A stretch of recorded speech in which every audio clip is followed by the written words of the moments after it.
अब चलिए आगे बढ़ते हैं। अब आपको दिखाते हैं सहारनपुर के उस हादसे का लाइव सच, जिस हादसे में 5 लोगों की जान चली गई थी। यह हादसा सहारनपुर की पटाखा फैक्ट्री में हुआ था और इस हादसे में मौके पर ही 3 लोगों की दर्दनाक मौत हुई।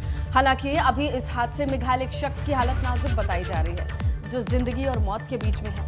लेकिन पटाखा फैक्ट्री की ये तस्वीरें, ये फुटेज सामने आया है। आप देखिए कि जहां से ये लपटें उठती दिख रही हैं, उसके भीतर लोग काम कर रहे थे। ये फैक्ट्री है और इस भीषण हादसे में 3 लोगों की मौके पर ही बाद में ये आंकड़ा इसने 5 हो गया था। मौत की संख्या 5 हो गई थी। देखिए किस तरीके से भयावह मंजर है। ये लाइव वीडियो आपके सामने है। पटाखा फैक्ट्री में जब धमाका हुआ उसके बाद किस तरीके से धुआं ही धुआं आपको दिखाई दे रहा है और लोगों के चिल्लाने की आवाजें भी वीडियो में सुनाई दे रही हैं। ये जबरदस्त धमाका हुआ जिसमें 5 लोगों की जान गई।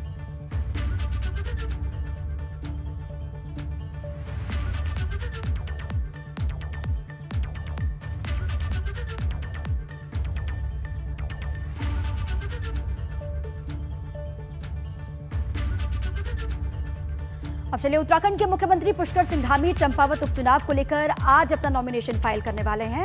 नामांकन दाखिल करने से पहले हमारे सहयोगी पंकज ने उनसे खास बातचीत की है। आपको नामांकन करने जा रहे हैं और अभी देखिए अपने यहाँ गांव में है वो, और गांव में जो कुल देवता का मंदिर है वहाँ पूजा अर्चना करने आए हैं। सीएम साहब, नामांकन का बड़ा महत्वपूर्ण दिन है और सबसे पहले आप यहाँ पर पहुँचे हैं।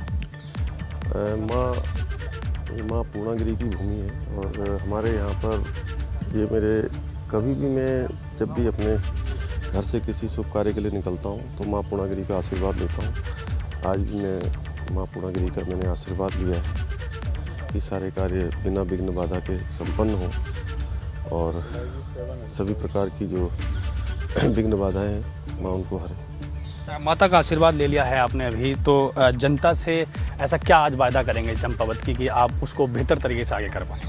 देखिए, जहाँ तक चंपावत की जनता का प्रश्न है, हमारे सामने चूँकि जिस प्रकार का प्रेम, जिस प्रकार का आशीर्वाद वहाँ की जनता का मिल रहा है, आने वाले समय में हमारा जो चंपावत का क्षेत्र है वो क्षेत्र हर दृष्टि से, रोजगार की दृष्टि से, कनेक्टिविटी, रोडों की कनेक्टिविटी की दृष्टि से, पर्यटन की दृष्टि से और अनेकों क्षेत्रों में फल है, उद्यान है, बागवानी है, सभी क्षेत्रों में आगे आए, उसके लिए हम लोग काम करेंगे।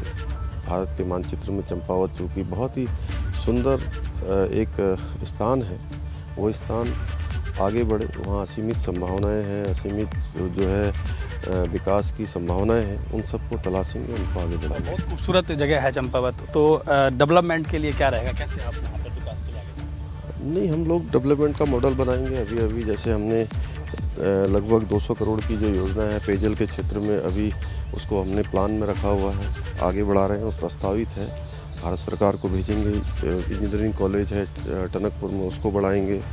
माँ शारदा के तट पर है, चाय के बागान है, माँ पूर्णागिरी का स्थान है, माँ शारदा का तट है, गोलजू का स्थान है, बाबा गोरखनाथ की भूमि है, हिंगला देवी है, रणकोची मैया है, बाराही मैया है, साथ में हमारे जो है रीठा साहब हैं।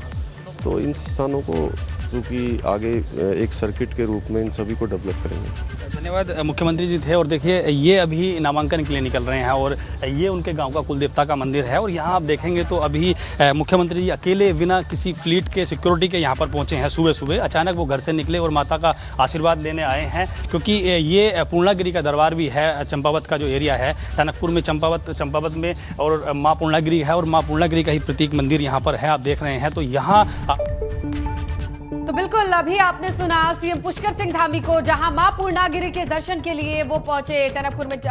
चंपावत के इस रण में आज नामांकन करना है और इससे पहले मां पूर्णागिरी के दर्शन करके जो तस्वीरें थी वो हमने आप तक पहुंचाई। हमारे सहयोगी पंकज से उन्होंने खास बातचीत की और खास बात यह है दीपा कि आज बिना फ्लीट के, बिना सिक्योरिटी के इस मंदिर तक चले आए हैं सीएम। बिल्कुल, और कल ही सीएम पुष्कर सिंह धामी खटीमा पहुंच गए थे और सुबह सुबह खटीमा में जो पूर्णागिरी मां का मंदिर, वहां पर पहुंचे, आशीर्वाद लिया।